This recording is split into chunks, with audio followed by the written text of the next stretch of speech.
Hi, everybody. Welcome back to Hello Animal Talks. I'm Jenny Worthington, and I am here bringing you another wonderful guest, another person who is working for animal welfare. I bring you somebody every time who is part of an organization or working on their own for animal welfare.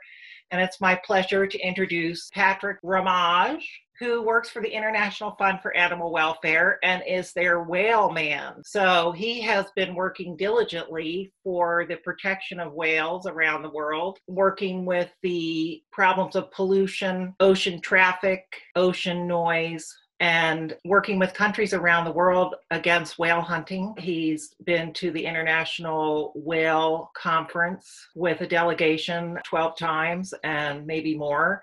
We'll find out. So I'm super pleased to have him here. I think whales are incredible, and I'd love to hear what he's doing. So welcome, Patrick. Thank you, Jenny. It's good to be with you. Yeah. Gosh, I'm so excited to hear about everything you're doing. It seems like you have your fingers in a lot of pies. Do you want to give a general overview of what you're doing? Or you want me Sure. to just ask specific questions? Because I have some questions for sure that I'm ready to ask you. I can give a quick general overview. I came to the International Fund for Animal Welfare from Washington, D.C. I was something of a political animal there earlier in my career and had a fair amount of international experience through childhood and early professional experiences.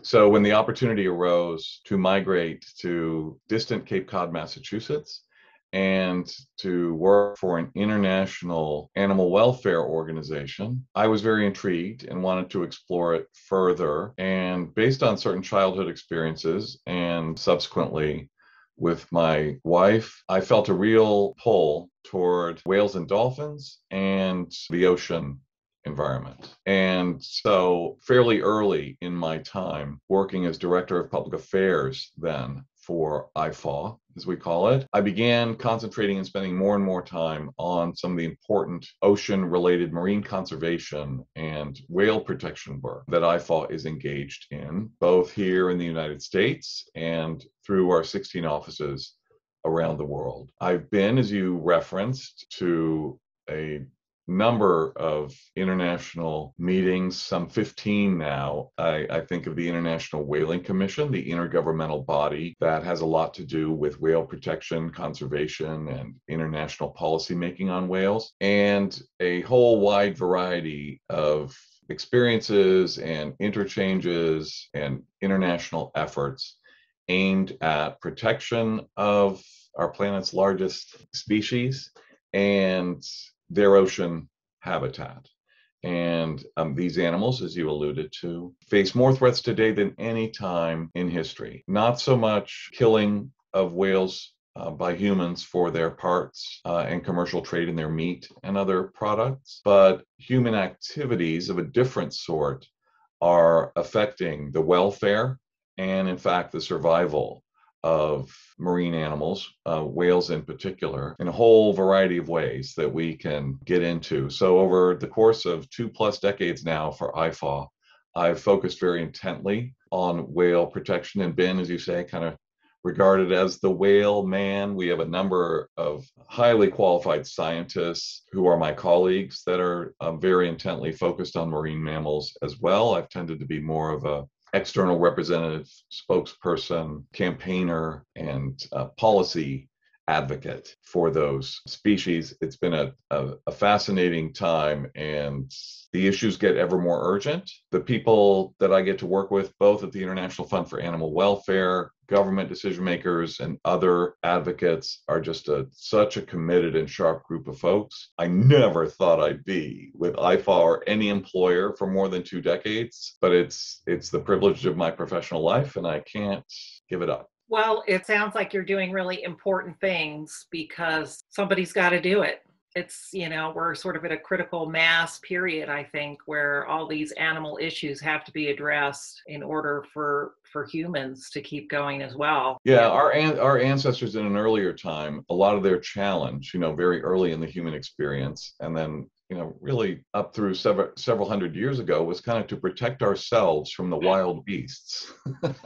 and and certainly in contemporary society and at a global level, it's protecting those wild species that remain from us. And it's human activities at a macro level, with issues now such as climate change and other global issues that are affecting these species and our own, that are the challenges that we confront. And then locally, and decisions of individuals, communities, regions, governments at a national level and international level pose an interesting sort of obstacle course toward getting things back on course for animals and people both to thrive. And as an organization, IFAW is intent on identifying and forging solutions to some of these challenges. We advocate, but it's not just advocacy or protest or public awareness. We're seeking to partner with a range of stakeholders to make a difference in the water, in this case, for whales, dolphins, and other marine mammals, with some success and a lot of continuing challenges. Yeah. Well, it's amazing to think that the biggest animals on the earth are being threatened by us. And I'm curious to know, like, what do you think the biggest human threat is? Do you think it's the whale hunting or the nets or boat accidents, the noise pollution? Can you pick one out, or they're just all contributing equally to whale problems? Well, the cumulative threat of the various challenges and the human activities that you list there, Jenny, the cumulative threat is massive. Among those, thankfully, commercial whaling, in which the US led the world, but many other countries, north and south, east and west, were also very actively engaged for more than a century, massively reduced the number of whales of various species as commercial whalers progressed their way through very large whales, the blue whale being not only the largest whale, but the largest creature ever, including dinosaurs, ever on Earth is the blue whale. Some 5,000 to 10,000 of those animals remain, but a massive reduction from their historic pre-whaling levels. And then progressively, as is so often the case when animal numbers are harnessed to a commercial activity, commercial whalers moved sort of down the list to now the smallest of our planet's great whales, the minke whale, named for Dr. Minke, who discovered it, is the principal target of Japanese and Norwegian whaling, which persists today, but at much smaller levels. The year that I was born, 57 years ago, 1963, about 50,000 whales were taken worldwide by commercial hunting. And this year, it will be fewer than 1,200. And that is great news. And the three countries that have persisted in commercial whaling, even following an international moratorium or ban on the practice imposed in 1986, the three countries that continued were Japan, Iceland, and Norway. And Japan, over the last several years, has dramatically reduced its whaling. It stopped its whaling on the high seas. It's retreated from the waters of Antarctica, but is still killing whales in its coastal waters, and a practice that makes no more sense than its high seas whaling. But there's a dwindling market for whale meat, and it seems like we're seeing the beginning of the end of Japanese whaling entirely after some sharp reductions and cessation of their high seas whaling, which is very good news. Iceland has not gone whaling for the last 3 years. The Icelandic government and the private sector have found that tourism, ecotourism, which is a real benefit to Iceland, and including whale and dolphin watching in Iceland, is generating vast economic benefits that vastly outstrip any profit to be made from whaling. And Icelanders, like the Japanese, have lost their taste for whale meat. And Norway is now the world's leading whaling nation, issuing quotas of 1,200, 1,400 whales each year, minke whales, the smallest of the great whale species that I mentioned earlier. And that's something that, based on some successful efforts by IFAW and our own experience in both Japan and Iceland at discouraging whaling, encouraging whale watching instead, we're hopeful that based on our learnings in those settings, that we can contribute to Norway finding its way out of the whaling business as well. That's a long diversion into commercial whaling. The point being, though, that while it was the greatest historic threat to whale populations, it thankfully has significantly declined. The leading threat, to answer your question, Jenny, the leading threat today, that in terms of human activities impacting whales and other marine mammals, is entanglement in fishing gear. It's speculated that between 400,000 and 600,000 marine mammals per year are being killed through entanglement in fishing gear. Now that includes seals, dolphins, a range, manatees, a whole range of species, including whales. That's a huge number. Sea turtles are also sadly killed in great numbers in entanglement in fishing gear, either through nets, fishing nets, and gear that is used in active fishing operations, or increasingly we're learning with some species, including a critically endangered whale that swims up and down the eastern seaboard of the US, the North Atlantic right whale, 360 of which remain today. The main entanglement threat is the vertical buoy ropes for lobster and crab gear.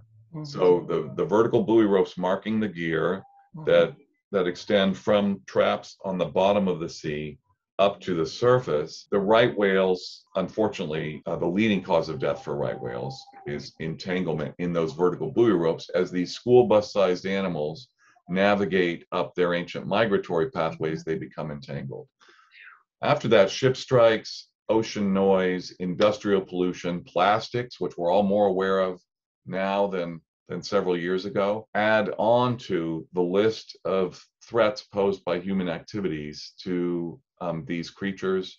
It's an ocean of troubles to deal with, but in each case, some solutions are surfacing, and we're hopeful that we can highlight and promote those along with other organizations and governments to make a difference. Right. Well, with the whale hunting, I still don't understand really what they're getting out of it. It's mostly the meat that they're they're hunting the whales for? Chiefly, yes. Whale oil in an earlier time lit the lamps of the Western world. Yeah. And whaling was much more central to the US economy and culture than it has ever been in Japan, Iceland, or Norway. With the discovery of petroleum resources, I guess initially in Pennsylvania and now the world over, that continue to power not just lamps, but all manner of activities that we all are engaged in every day, the pressure for whale oil was significantly reduced. Yeah. That vestigial whaling that is still going on, the principal declared target is meat for the market. In each of the cases, though, Japan, Iceland, and Norway, their governments continue to support it. They make cultural arguments in support of it. They lobby aggressively for it, but it is no longer a situation where there is significant public demand in each of the three whaling countries. It's sort of a cultural relic, and each of the governments, Iceland, as I noted, in recent years, thankfully, has seemingly ended its whaling activities.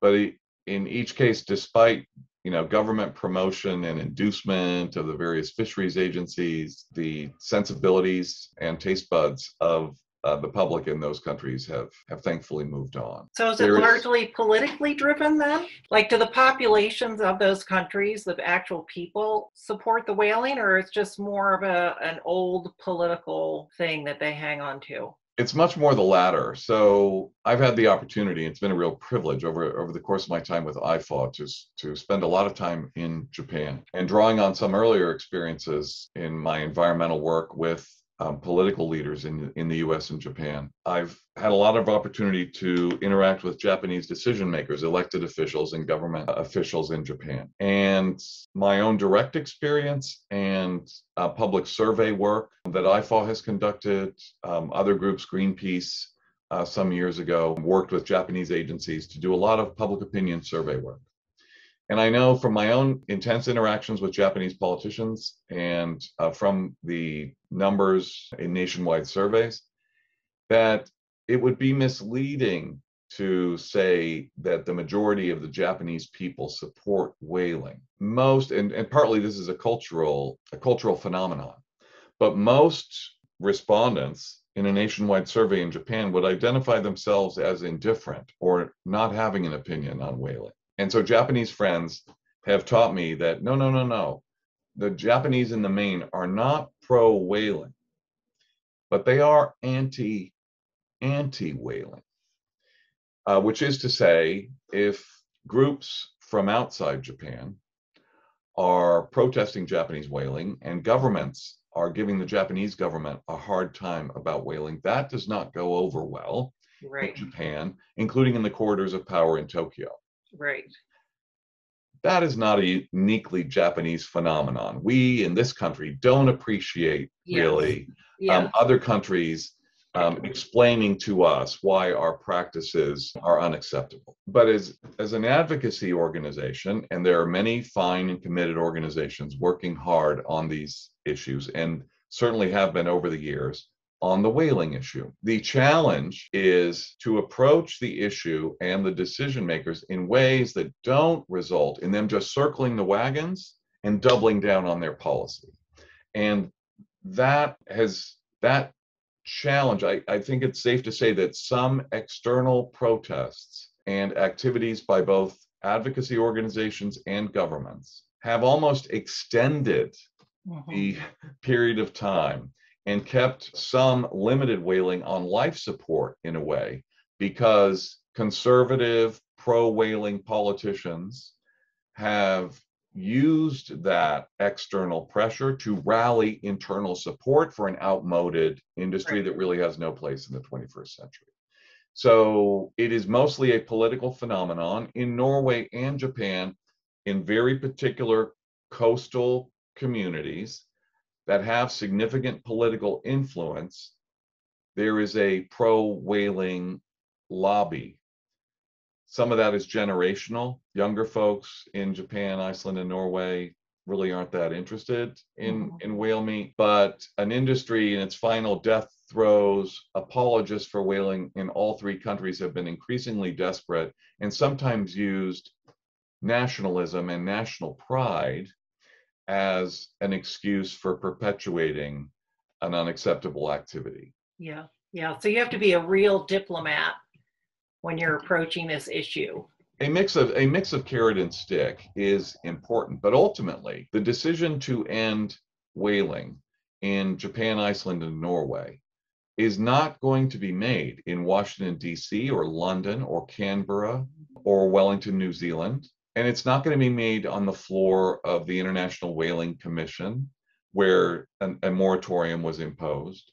The Whaling Commission already decided that in 1986. It's going to be made. The decision to end whaling will be made in the capitals of the whaling countries, in Tokyo, Reykjavik, and Oslo, by Japanese, Icelandic, and Norwegian politicians who will make that decision for reasons that make sense to them.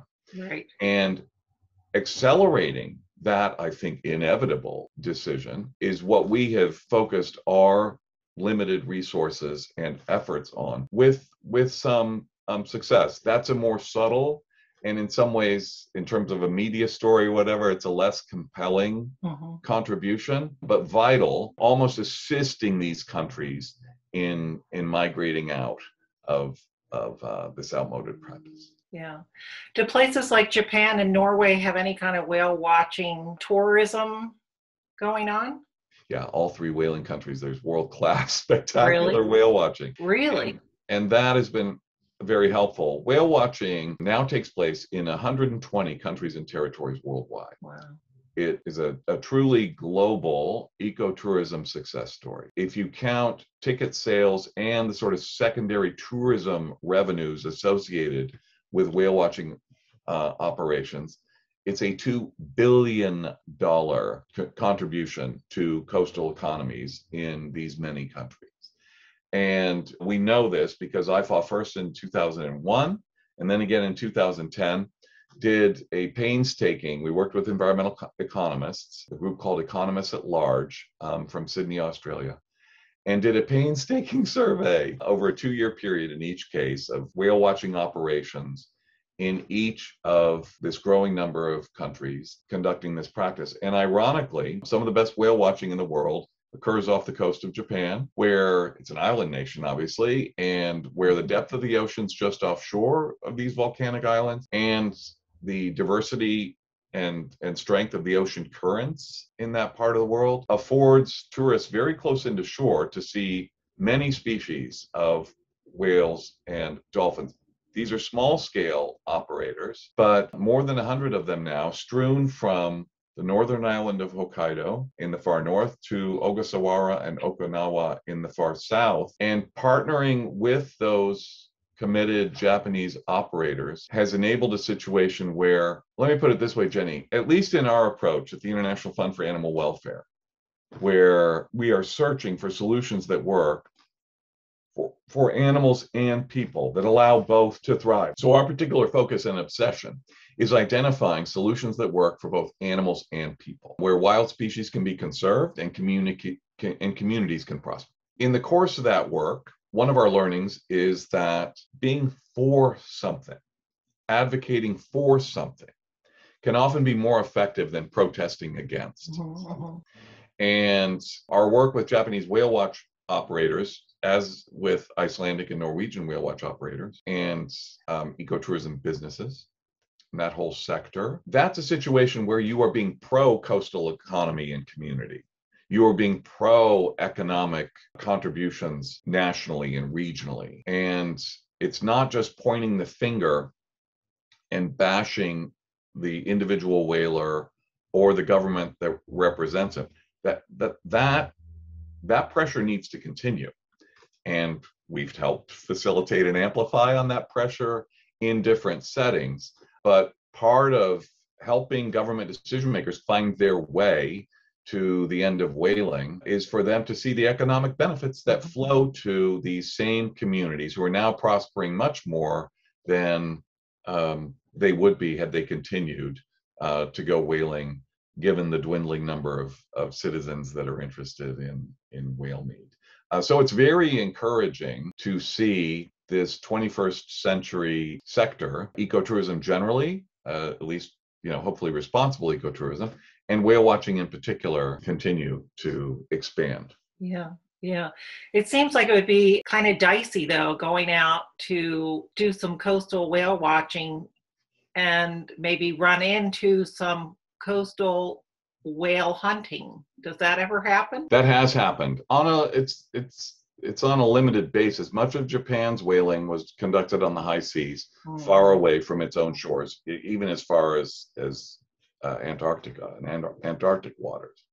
But your question brings to mind, there were incidents just off Reykjavik in a large body of water there called Faxaflói Bay. Reykjavik-based whale watching operators and their customers, the tourists often, there were several instances where off in the distance, whaling operations were being conducted while excited tourists were eager to see humpback whales, minke whales, and fin whales, other species, and shoot them with cameras instead of harpoons. And obviously, the whale watch operators, eager to provide a positive experience for their ticket buying customers, were very concerned about this. And there's a network of whale watching operators in Iceland called Ice Whale. And they banded together and began working to expand the protected area for whales off of Reykjavik, where a lot of Icelandic minke whale hunting, again, the smallest of the great whale species, was taking place. As a result, after a period of years and some false starts, there was a significant expansion of the Faxaflói Bay whale watching area.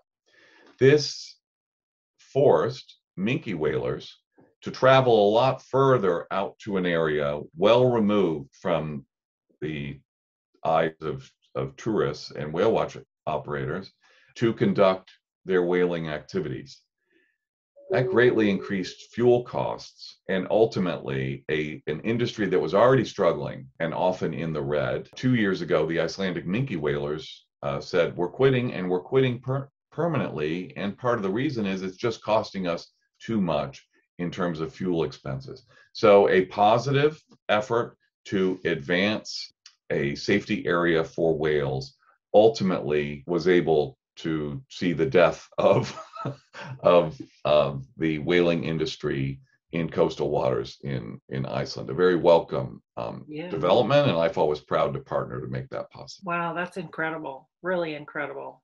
Wow. Are the right whales that swim up and down the east coast of the US, are they the most endangered whales that we have that are in the oceans? Yes. So the North Atlantic right whale, of which some 360 remain, has critically endangered status both in the US under our Endangered Species Act and now the IUCN, the International Union for the Conservation of Nature. Right whales, sadly, have received the highest listing on what's called the IUCN Red List of endangered species. It's the most endangered large whale species on the planet. And whaling certainly contributed to this crisis. Yankee whalers historically in the waters near where I live on Cape Cod in Massachusetts, Yankee whalers targeted the right whale. In fact, the very name of the species exists because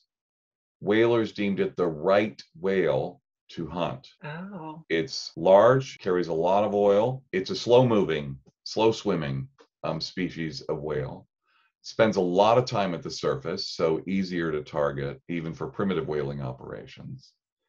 And critically, it floats when it's dead. Right whales float when they're dead. Oh. So this coastal animal spending a lot of time in shallower inshore waters was a ready target for early whaling operations. And there's speculation that there may have been as many as 50,000 or so right whales when Yankee whaling got underway. Early journals from early settlers to our region talk about how there were so many right whales in Cape Cod Bay that it seemed that one could walk across the bay on the backs of these animals who were so frequently surfacing.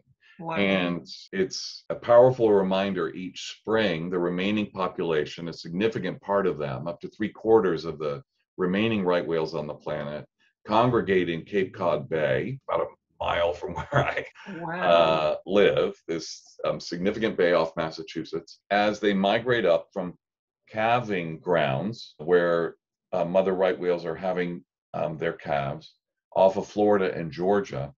And they follow their ancient migratory pathways up the eastern seaboard of the US and spend most of the summer up in Canadian waters off of Newfoundland, Nova Scotia, in the Bay of Fundy in the Gulf of St. Lawrence. Wow. They've done that for millennia. And that migration now is significantly threatened, first and foremost by more than 1 million vertical buoy ropes that are being used by lobster and crab fishermen, and also by ship traffic and even recreational vessel traffic in and out of ports and marinas throughout their range. Particularly and sadly, 2 calves over the last 12 months, 2 young calves were struck and killed near their calving grounds in the southeast by vessels, whether commercial or indications are in one of the instances it was a smaller vessel that was involved. So the United States and fishermen and mariners operating in U.S. waters have taken a variety of steps and been required under federal and state regulation to take a variety of steps to try and mitigate the threats of entanglement and ship strikes of right whales, and which are the 2 leading causes of death. These animals are not dying of old age. They're dying because we are killing them. Right. And human activities are killing them, and human activity and ingenuity is what is going to save them. In the case of the vertical buoy ropes attached to lobster and crab gear.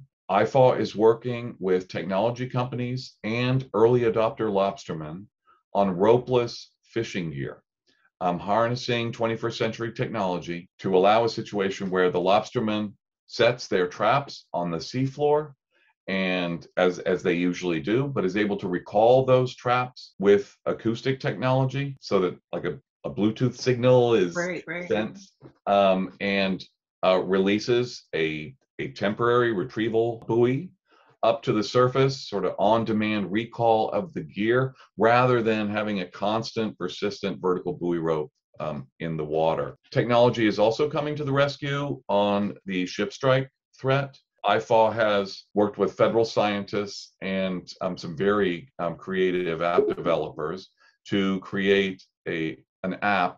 You know how we say today, there's an app for that, for just about everything, called Whale Alert. And it is a tool that displays for mariners the location of where whales have been heard, where whales have been sighted as they are navigating up and down the east coast of the United States. And it shows protected areas and go slow zones, enabling the mariner on the bridge of the ship to be aware, to slow down, to comply with some of these speed restrictions, or otherwise take action to avoid ship strikes with whales. Essentially putting a conservation solution right in the hand of the mariner. The app is called Whale Alert. It's free on the App Store on Apple type phones and in Google Play and for Android. And we're shortly to release a 3.0 version of Whale Alert, which has been around for almost a decade now. But the 3.0 version that we're about to release will improve functionality. And one of the things that the app enables is interested friends of whales, citizen scientists on shore or out on a vessel, when they see a whale either swimming or stranded, they can report its location, they can send a photo, and in the case of stranded or entangled whales, they can use the app to instantly notify stranding response or entanglement responders. So more information is at whalealert.org and also at ifaw.org, obviously. And the Whale Alert app is a free download and tons of information. There's an identity guide for here's what the different species of whales look like in the water. Here's what they would look like if they were stranded. It's an idiot-proof app. I know this because I'm the idiot that they used to Tested it on you. To try it out. Yeah, I'm not super tech savvy, but that and increasingly sophisticated monitoring of acoustic monitoring, photographic monitoring. In the case of the right whale, even researchers using drones and observers from flights from the National Marine Fisheries Service are tracking these animals along their migration, and significant efforts are being made in US and Canadian waters now to protect them. One final aspect with right whales, because I think it shows how all of us are contributing to this crisis and all of us have a role to play in resolving it. When I first came to IFAW, there were even fewer right whales. I think there were some 250 of the animals that remained. The principal cause of their mortality were ship strikes in US waters. In 2008, a ship strike rule a ship speed rule was put in place in critical habitat areas in US waters. And it required commercial vessels of 65 feet or more to slow down to 10 knots when whales were present, when these, what are called seasonal management areas, when these speed restrictions were imposed. And those areas are shown on Whale Alert and constantly updated. And that conservation measure, slowing down fast-moving shipping traffic in critical habitat areas for migrating right whales, had a massive conservation benefit.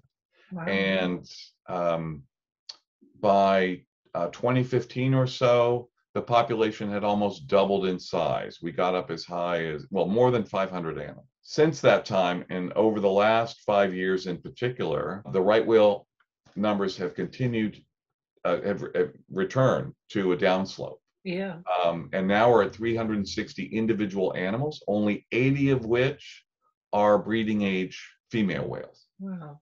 Critical in terms of having a population rebound. So it's quite a dire situation. Do we know why that went down? Do you know why? Yes. Again, broadly speaking, the problem is us, and we have to help change the situation in the water for these animals. What has happened, Jenny, is that significant annual migration up and down the eastern seaboard that mothers and calves are making between the calving grounds off Florida and Georgia and the feeding grounds up off Nova Scotia is getting longer and longer. Because the rate of temperature change, increasing temperature, warming of the waters of the North Atlantic is moving more quickly at an accelerated pace compared to other waters of the global ocean worldwide. The fastest temperature increase is going on in the North Atlantic. And so these animals chasing their prey, a copepod, sort of a microscopic shrimp type species that these animals consume, they're coming up the eastern seaboard, they're gathering here in Cape Cod Bay because at particular water temperatures, cooler water temperatures, their prey species, these tiny little microscopic animals, are concentrated. As the water has been warming, the right whales have to go further and further in their annual migration to get to the cooler waters where their food source is abundant. So perversely, climate change and ocean warming, driven fundamentally by our emissions of carbon and human activities that generate greenhouse gases, are forcing right whales to swim further and further. That's exposing them more in Canadian waters to entanglement and ship strikes, where Canada's catching up now, but for several decades was not imposing the measures that we needed to impose in U.S. waters. Right. And also, even if they avoid entanglement or ship strikes, whales are exhausted. So new mothers and potential mothers among the right whale population, if you're spending all your energy and fat resources, and if it's taking everything out of you to make that migration, then the number of calves, we've seen a steady decline against what we would normally expect from a similar number of female whales in the population. They're having fewer and fewer calves as a result of the sort of non-lethal impacts of entanglement, ship strike, longer migration to get their foodstuffs. So it's a tricky issue. Sorry. So they're actually not birthing the calves. It's not that they're losing them on the way up because like they're starving.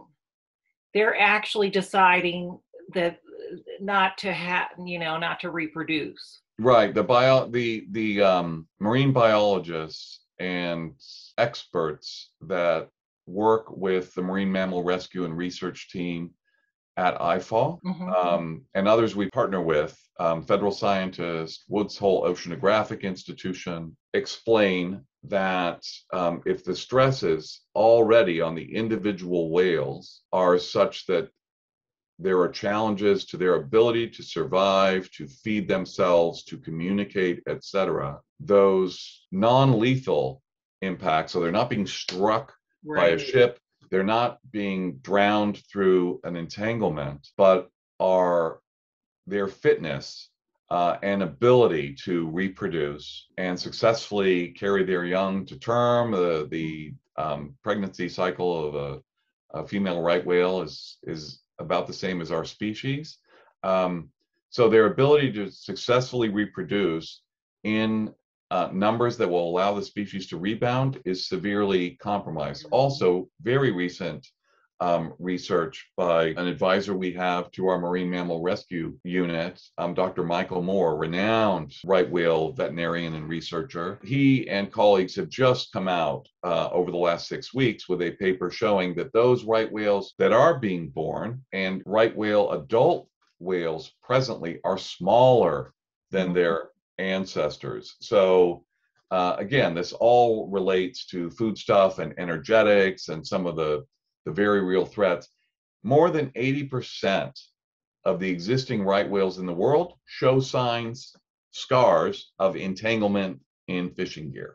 Wow. Again, the vertical buoy ropes from lobster and crab gear. So it is a very challenging situation, but vital to engage with stakeholders, including fishermen and mariners and government officials who are overseeing and regulating their activities, to forge policy solutions that work. And there's a high degree of skepticism. If you can imagine, we're partnering with a number of early adopter fishermen on the East Coast. And in some of the early discussions years ago, when the technology companies and scientists and policy folks like me were explaining to some of these fishermen that, yeah, what you do is you take your expensive gear that you've invested in and you throw it over the side with no buoys to mark it. But it'll work. Don't worry, it'll work. There's a high degree of skepticism, and Yeah. understandably so. But some of the most compelling and convinced conservation advocates and whale huggers I have met are commercial fishermen. Why? They are making their living from the water. They are out there all the time. They have a real appreciation of the ocean environment. They're in love with the sea. There are certainly conflicts and interests that are intersecting here, where it's the survival of two iconic species in New England that we are focused on. North Atlantic right whales in the first instance as an animal welfare organization, but also New England lobstermen. Right. And it's not easy, but in order to progress solutions that have some hope of saving both of these critically endangered species, you have to enlist the fishermen who are making their living from the sea, and their ingenuity and practical sense of what is possible and isn't possible to facilitate a situation where hardworking fishermen who spend their time on the surface of small vessels being tossed about in rough North Atlantic waters, sitting down with technologists and innovators from technology companies. The positive solutions that are coming out of that, the gear that now, the ropeless gear, some 3 or 4 years on, since we conducted some of the very first familiarization testing here on Cape Cod with local lobstermen, the gear is improving by leaps and bounds. And the removal of those deadly vertical buoy ropes is increasingly the focus of policymakers in New England states, up and down the East Coast, and at the federal government level. It's a race against time on both the entanglement and the shipping side. Right. That's before we even get to threats like ocean noise, plastics, and other issues. It's not as well known as the plastic straw, but polypropylene lines in fishing gear are the principal source of plastic in the ocean.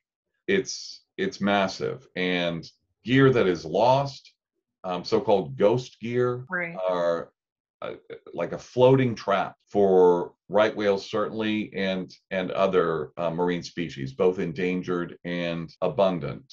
So we need to do more than limit our use of plastic straws. All of us engaging and supporting and encouraging our government officials to insist on some of these positive solutions will hopefully allow right whales to continue to thrive and fishermen to have access to important fishing areas at the same time. Wow, what a big ask. That's a big job, but super exciting that the fishermen or the lobstermen are willing to work on it. I mean, if you get the beginners going and finding success, I think it'll catch on with other people. I imagine there's some benefits to them as well, not having the older equipment. Well, and it's not dissimilar to what we were earlier talking about in terms of national sensibilities of countries that were being given a hard time by IFAW and others about whaling activities. Yeah. Many, I dare say the majority still of hardworking lobstermen would rather fight than switch to this new ropeless gear. Right. There are a lot of myths about it, there are concerns about it, but it's those fishermen to fishermen communications by folks that actually prefer it and are using it that's beginning to make this shift. And the benefits, as you mentioned, Jenny, the government is obliged under our laws and regulations to close areas to fishing. And those closure areas are expanding. And if fishermen want to retain access to important fishing areas for much of the year, then they need to be shifting to gear that doesn't pose a deadly threat to migrating whales who are coming through those areas during those times. Mm-hmm. So as more early adopter fishermen demonstrate that, we're able to fish here, but you have to stay home because you're still using those that antique vertical buoy rope that, their great granddaddy first used the gear in 1860. Yeah. In the 1860s, when it was invented, there have been very few changes to lobster fishing technology since. These are hardworking folks who there was a politician in the 1950s in this country named Adlai Stevenson. Oh yeah. And he used to say, humans are unique animals. We only read the writing on the wall when our back is to it. And growing numbers of fishermen who rely on their ingenuity and hard work and wits out on the water to make their living are, of course, looking into the future and saying, hey, wait a minute, we should be acquainting ourselves with and helping improve this ropeless gear, which will give us access to important fishing areas and therefore more economic benefit. So again, just as in the case of Japan with respect to whaling and the economic benefits of ecotourism in Iceland, finding the argument or benefit that resonates with the target audience, who might not be, animal and whale huggers like you and me, and enlisting them in accelerating the solution is one of the most satisfying aspects of the work that I get to do. I can imagine it would be amazing. Yeah. But I think it takes, really good open mind to not steamroll these people that you think are doing something that you wouldn't want done. Mm-hmm. I think that's so much easier to try to do. So I think it's incredible that the time is being taken to really work with the different people, address their needs, combine them with the needs of the animals, and work for a solution that's going to, benefit everybody. And Jenny, you know this because in the course of your wonderful work with these talks and your own passion for these issues and your migration in your own professional life to be, focused full time now on animal welfare, our sector, our movement, our spectrum of animal lovers is not just a monolith of individuals or individual organizations that see and approach things in lockstep all the same way. Mm-hmm. Our movement is a mosaic of different groups, each with their piece to play, their particular color or shade or interpretation and capacity and particular contribution. And that's a good thing because it takes a spectrum of activity, perspective, and advocacy in order to get things done. Policymakers and, sometimes advocacy groups that consider themselves very mainstream might scoff often or question more radical organizations that take a harder line on something. And I don't mean, eco-terrorist organizations or whatever, but organizations that are more aggressive in terms of the policy change that they want to see and more adamant about that. And I remind colleagues sometimes, hey, we need those people sort of pushing hard and out at the vanguard, and successful campaigners need a variety of tools in the toolkit. It's not just sitting and haggling over written policy. And it's not just relying constantly on, if we can develop the technology, then it'll just magically happen and be solved. And it's certainly not just standing with your sign outside the Japanese embassy saying ban whaling now, but it's some of all those things. It's some of carrot and stick. So the spectrum of advocacy organizations is important, that full range. And IFAW's particular contribution is our story to ourselves is we are about fresh thinking and bold action and partnering for progress.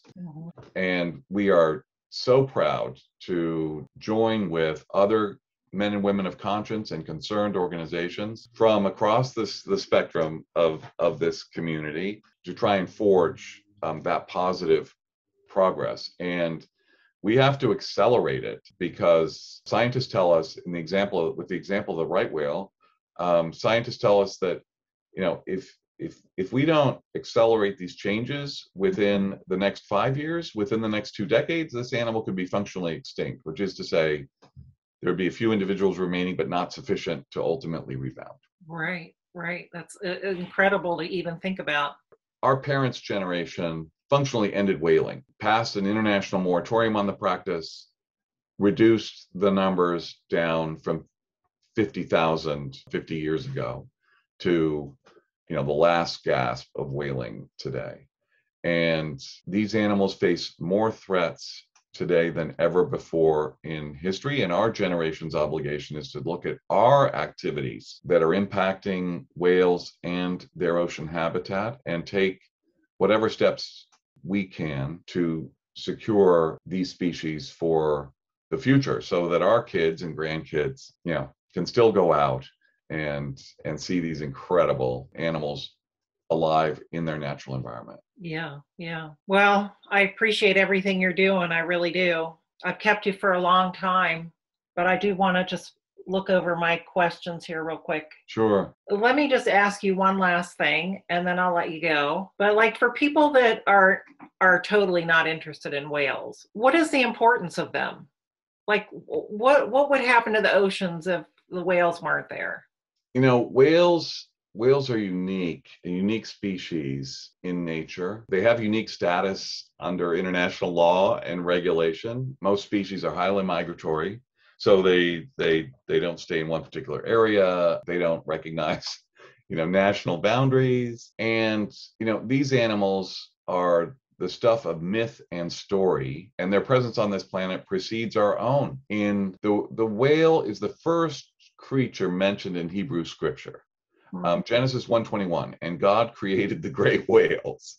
And whatever your creed or level of concern about whales, they have been significant in sort of human consciousness and story, and they play a significant role on the ocean planet. They are fundamental to healthy oceans. Thriving whale populations play an integral part in a healthy ocean. Healthy whales means healthy fisheries, means healthy ocean ecosystem. There is cutting edge research now showing that whales provide carbon sinks, and the scientists say, and contribute to the ocean's ability to absorb some of the carbon. The oceans, the so-called lungs of the planet, are a critical element in the effort to reduce greenhouse gases in the atmosphere. And whales, in terms of their diving down to ocean depths, bringing ocean species and different trophic levels of ocean elements up to the surface, have been called a so-called, carbon pump. The underwater carbon pump, and whales themselves are regarded as carbon sinks when they die and go into the deep ocean environment. We talked earlier about whale watching. Whales' contribution to ecotourism in coastal communities around 120 countries and territories today is very real, returning profits that are much greater than the whaling industry in earlier times. And finally, and perhaps most fundamentally, whatever we as individuals might think about them, whales are an icon of the environmental movement and the animal movement. And what's increasingly clear is that we need to change our activity in order to allow these species to survive. And some of the same issues, including global climate change, that are beginning to have such a dramatic and visible impact. I think now, the flooding in Europe that we're observing, and some of these other every 100-year, every 1,000-year weather events that are regularly occurring, that human caused phenomenon is having a dramatic impact on the ability of right whales to survive. Right. If we cannot come together across different sectors to take appropriate adjustments and make corrections to human activities that are threatening this species so that this ancient animal, can continue into the next century, how in the world will we ever summon the ability to make some of these larger changes? So even if someone can't stand whales, I think that they are not just symbolic, they are a manifestation of the global environmental crisis and a test case as to, all right, are we able to conduct our activities that allow us to prosper without killing off this species? And so I think in a way, our ability to change our ways and improve the trajectory and prospects for conservation and protection of these species is a preview of the more and more serious challenges that we will confront for the health, welfare, and long-term survival of our own species in the way that we want on this planet. So I think that just as they've been tied together in myth and story with us since ancient history, our fates and futures are also intertwined over the longer term. So economic contribution to coastal communities, positive impact on some of the environmental challenges, including climate change that the ocean faces today, some of this cutting edge science is demonstrating. And then as a both emblem and test case of whether we are able to summon ourselves and redirect our activities to protect these species and the ocean environment, and see that as part of the process of putting the world on course to be a place where all life can thrive. All of that comes into play when we're undertaking Leviathan efforts to save our planet's great whales and the ocean environment on which our prosperity, like theirs, very much depends. Yeah, yeah. That is a long and meandering answer. It was very, very profound and made a lot of sense. Okay, well, you're very nice to say that. Yeah, part of the joy and challenge of working for IFAW is with our 17 offices around the world, somewhere is always open. Right. So my European colleagues have already been at it for 5 or 6 hours by the time I'm signing on in the morning, and fairly often my workday ends very late in the evening when I'm on the phone with our Australia office or colleagues in Japan.